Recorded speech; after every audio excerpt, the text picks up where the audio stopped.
Matamis na panalo agad ang sumalubong kay San Miguel Beermen head coach Leo Austria sa kanyang pagbabalik sa sidelines matapos talunin ng SMB ang Converge Fiber Xers kagabi sa Smart Araneta Coliseum. Balikan natin ang mga naging aksyon sa ating pambansang liga sa ulat ni teammate Jamaica Bayaka.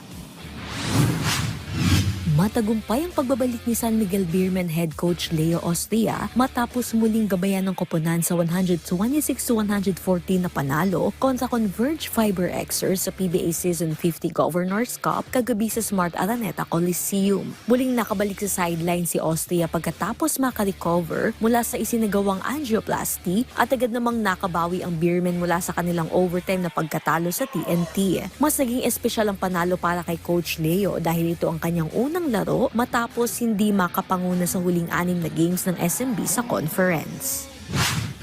I'm so happy to be back and give us another win, and I think this is my first time since May 15, and at the start I'm really nervous because I'm just trying to feel the rhythm of the game, and I'm so happy because even though I'm not coaching in the past 6 games, I'm always in the practice. I'm trying my best to be with the team, to inspire them, but they want me to coach, so I'm here and thankful dahil I think baka 99% na ako.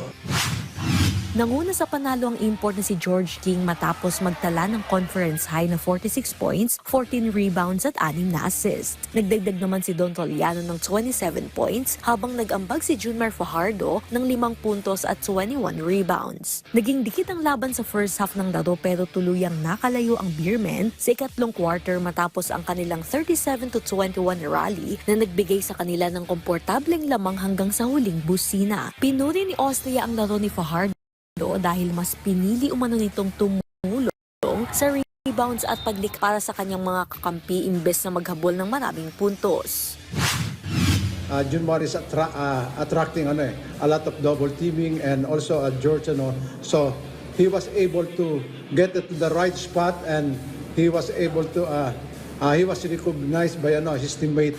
That's why most of his shot is an open shot. We need to win these 3 games for us before the break to assure to be in the top 4, and then come at the break, and also we have something to do to improve our game, because as of now we need to improve in terms of chemistry, to know each other, because the team on the other bracket is really playing well.